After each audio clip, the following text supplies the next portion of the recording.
Hello and welcome to another video. The next topic for O-level math is formulae. Basically, what I'm going to do is I'm going to show you questions where you have to make a certain variable the subject of the formula. Okay, let's see what this says. On the screen, it says a formula is most commonly expressed in the form of an equation that shows how two or more quantities are related. The letters that are used in the formula are also known as variables because their values can vary. If the value of y is always 5 more than the value of x, we can express this by the formula y equals to x plus 5. The subject of this formula is y because it is written exactly once on its own on one side of the equation. Okay, so the idea of subject of the formula is that whatever variable you're trying to make the subject of the formula should be only visible once on either side of the equation. You have to make it the subject, so that should be alone on either the left hand side or the right hand side. That doesn't matter, but it should be alone. It shouldn't have anything attached with it. It shouldn't have anything added to it, and so on. Okay, so if you have something like y equals to x plus 5 and you want to make x the subject of the formula, then you can take 5 to the other side and make it the subject of the formula. Okay, sometimes this question, the first few questions are just basic questions that I want you to understand in terms of translations, not in terms of solving questions, but in terms of translations. I think of a number n. Example number 12 says I think of a number n multiplied by 4, so it becomes 4n. Add 6 and then take away the number I first thought of. What is the number that I first thought of? It was n, so I take it out. Okay, write a formula for the answer a in terms of n, so a equals to 3n plus 6. Okay, now I can use the formula to find various values. 3 times 3 plus 6, that gives me 9 plus 6 is 15. 3 times 100 plus 6 is 306, and 3 times 11 plus 6 is 39. Okay, now let's make it a little more complicated. It says a recipe requires 5 eggs, 0.5 kilograms of butter, and 0.5 kilograms of tomatoes.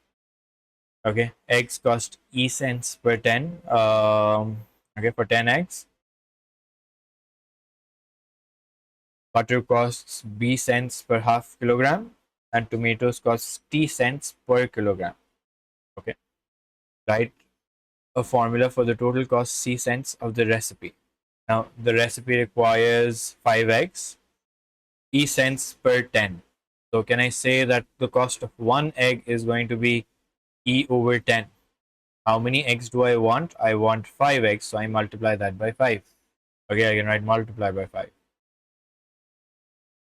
Okay, then butter costs B cents per half kilogram. Okay, so what does it cost per kilogram? It costs B divided by 0.5 per kilogram. I also need 0.5 kilograms, so that's a redundant calculation, but let's keep it there.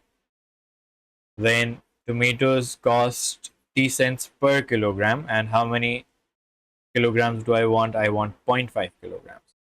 So my answer becomes E over 2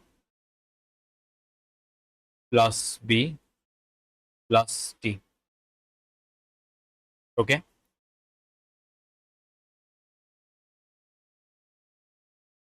T into 0.5, so that's 0.5 T.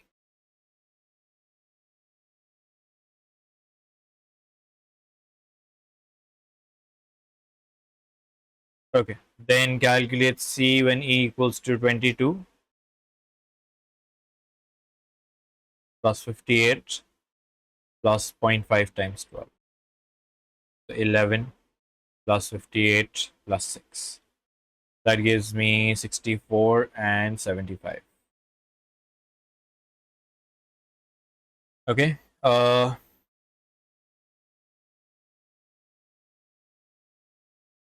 Then let's talk about rearranging or transforming formulae. That's the exact question that you will have on your exam. Okay, so the subject of a formula is the quantity the formula is designed to find. For example, in S equals to ut plus half at square, S is the subject, this shouldn't be there. Transforming a formula means rearranging it to change the subject of the formula. Now, what do I mean by the subject of the formula? You see, S is isolated here. That's what I want you to think about, that whenever I'm asking you to make something the subject, I'm asking you to isolate it either on the left hand side or on the right hand side. Okay, so solve the equation and rearrange the corresponding formula to find A in each case. So in order to make A the subject, I remove the B, it goes to the other side and gets subtracted. Now I remove the 2, it goes to the denominator and gets divided by. Okay, so A is now the subject of the formula. Okay, that's part A. Look at part B. Part B says x equals to A over B. In order to make A the subject, I can make it subject on the right hand side as well. There's no problem doing that. Remember that. Okay, so I can just get rid of this B. So when B goes to the other side, it becomes Bx.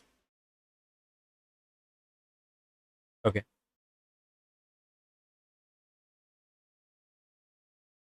Then it says make x the subject of the formula. Now I want to make x the subject.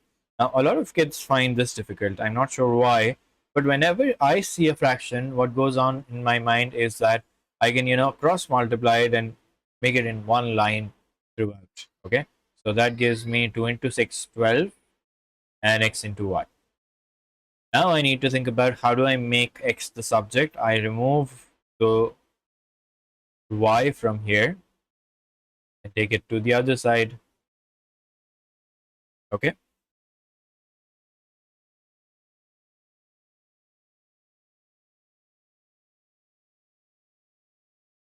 Okay, let's think about part 2. Again, my gut feeling is that what I should do first is get rid of this fraction. So 6p minus 18, 5 minus 7. Okay, I want to make x the subject, so 5 minus 6p plus 18 equals to 7. Okay, 23 minus 6p over 7. I hope that sounds fine.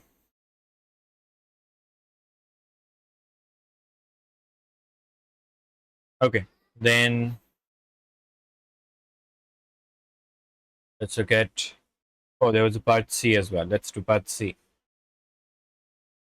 This one is a little tough. Let's see what I can do about it. Now, I can't cross multiply right now. I hope everybody agrees with that. I want to make x the subject. So what I'm going to do is I'm going to pull out x terms on one side and take everything else to the other side. Okay, so I've shuffled a lot of things. You should note carefully what I've shuffled. Now I can cross multiply 2. Why? Because it's the only denominator that I have on the left hand side. So 2z minus 8y plus 10. 2z minus 8y plus 10 and divided by y. I'm not worried about y being both in the numerator and in the denominator. I know that that's absolutely fine. So I can go ahead with that.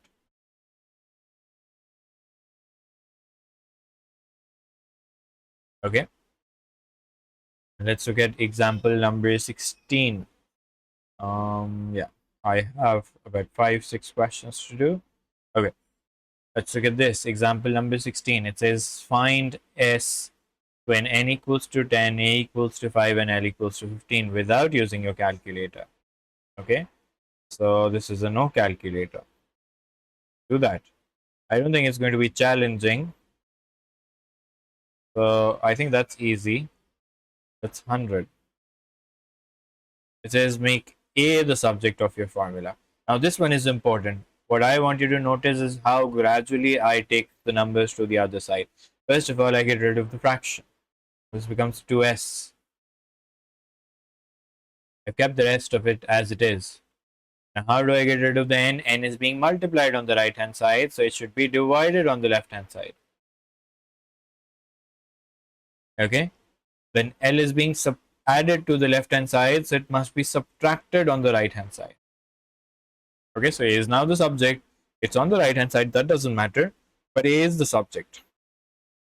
Okay, then it's asking me to find A when S equals to 100. So I'm using the answer to the previous part and doing this. Okay, So that's 200 over 8 minus 23. So 100 and 4, 50 and 2. So we're getting approximately 25 here. Okay, 25 minus 23. That's 2. Okay, sounds right. Given all the other things that I had. Okay.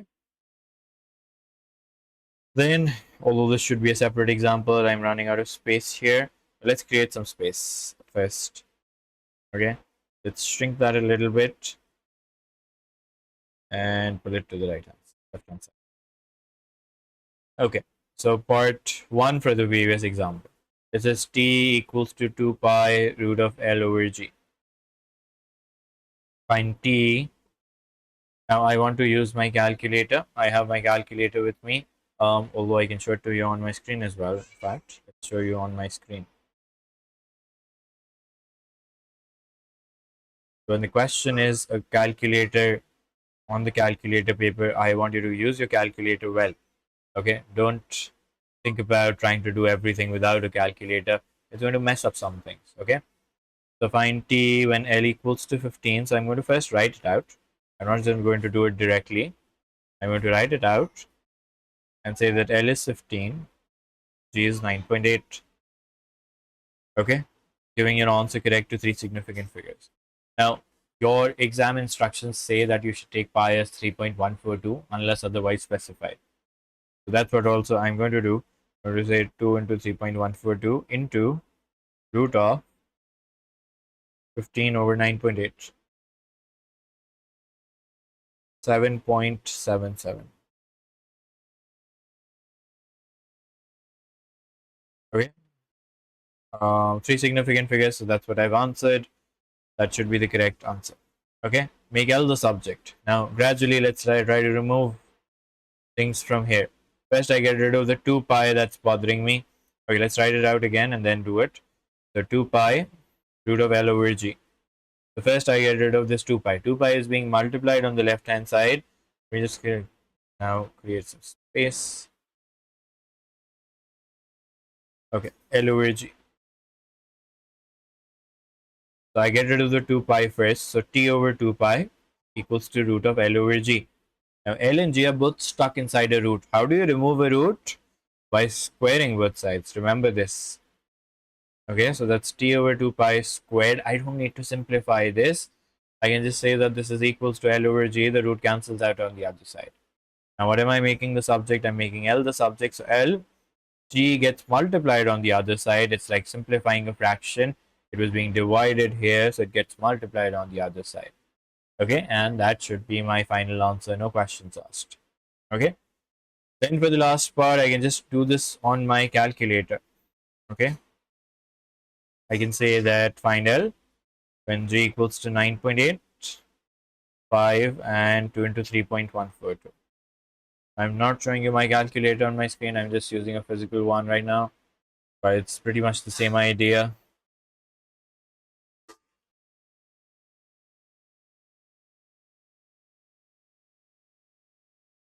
Okay, type it as it is on your calculator and you're fine. It's 0.20.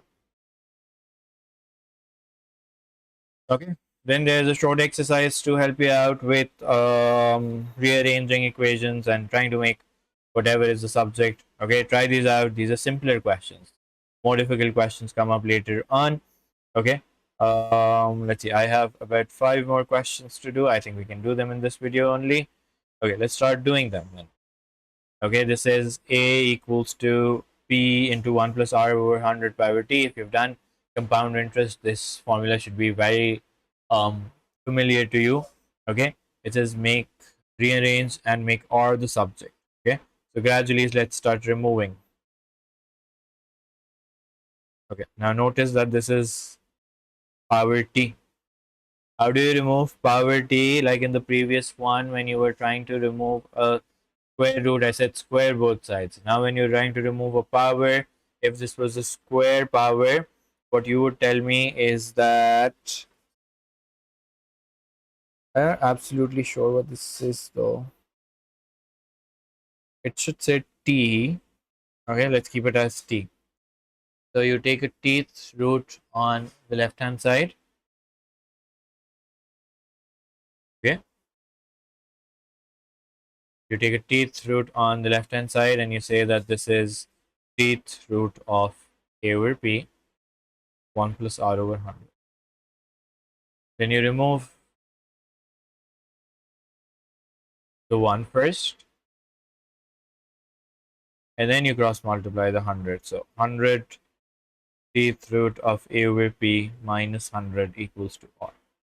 Okay, this is slightly more complicated. Remember that whenever you're trying to make the subject of the formula, remove things one at a time. Don't try to do all of it together. Okay, now B is a little more challenging. Let's think about B. The challenge with this is that if I want to make X the subject, X is both in this term and in that term. Whenever you have a question like this, you should first gather your desired terms on one side. That means that I should call Cx here and take By there. Now I have all the desired terms on one side. Can I factor out an x? Can I take a common? What that does is that gives me a multiplication situation. What do I need to make the subject? Just x. So what can I do? I can move this and take it to the other side and say by minus d over a minus c. Okay, that is a tough question.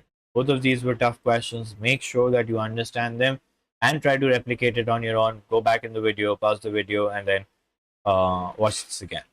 Okay, now these are past paper questions. Then let's see the first one. It says make C the subject of the formula. Okay, so the first thing that I have to do for C is rescue C from this square root. Okay, so I square both sides and I say that this is 3c minus 5 equals to b square. 3c equals to b square plus 5. C equals to b square plus 5 over 3. Okay,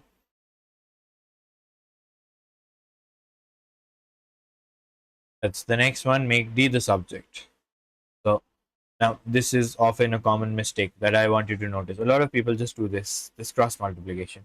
Remember that you need to have one denominator on whichever side you're cross multiplying from. This side has two different denominators. Do you see that? Okay, so you can't really cross multiply right now unless you take a common denominator first. What I can do is I can do c minus 5. Okay, then I can cross multiply the d. So 2c minus 10 equals to d square. Okay, 2 got cross multiplied. Then how do I move a square? I take a square root. So 2c minus 10 equals to d. Okay, let's see this past paper question now. Example number 19. It says this is a no calculator paper, so you should not use a calculator in this one.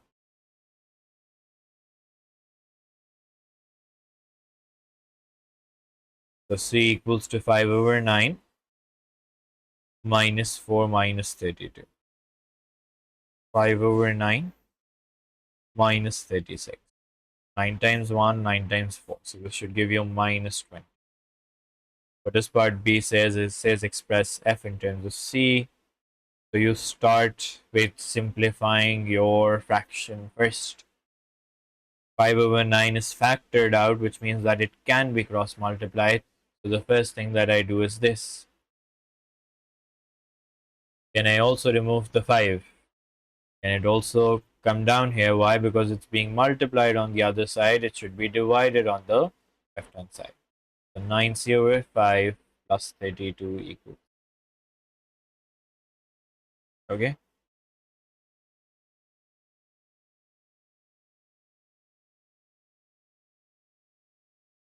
Okay, that's making f the subject. Okay, that was another past paper question. I think I have two more to go. And then I have a marathon after this for this topic as well. We'll see that too.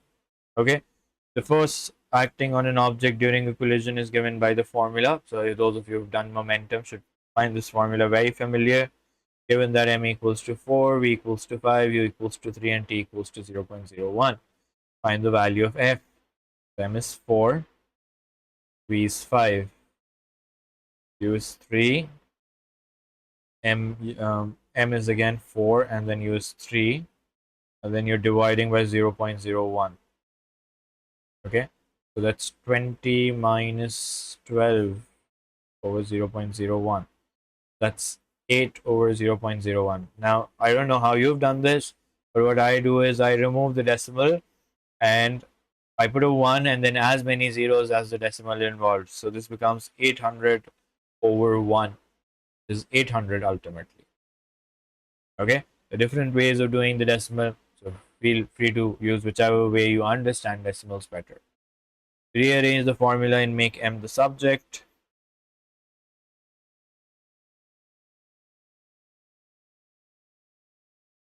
Okay, make m the subject. So let's start with, I will run out of space here. Let's start with getting rid of t first. So ft equals to mv minus mu. Now I know that I want to make m the subject, which is what I can factor out. That's what we did in the previous part.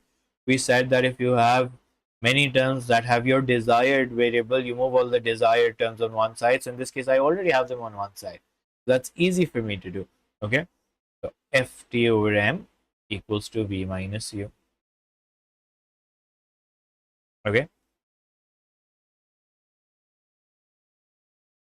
Then, so then it's a tough one. Okay, this is from the IGCSE 0580 course. Okay, this is factorize ax square plus bx square. That's simple for me, I think. I can factor out an x square and say that this is just simply a plus b. Very easy. Let's just make x the subject of the formula. If I know that I want to make x the subject of the formula, then the first thing that I should think about is gathering all x terms on one side. Surprisingly, they're already gathered. The only thing that's bothering me right now is this p square. Okay, so that's p square plus d, p square. Yeah, okay. Then can I factor out an x square like I did? So that gives me what? That gives me a bracket that's being multiplied. How do I remove this bracket from the left hand side? I take it to the right hand side and I divide it. So I get a plus b, the denominator. Okay, I hope this video was very productive for you. This is a topic that bothers a lot of people, but I've done as many questions as I could in this video, but I will certainly do a marathon on this as well. Make sure to keep watching, subscribe, and follow me on Instagram. Thank you for watching.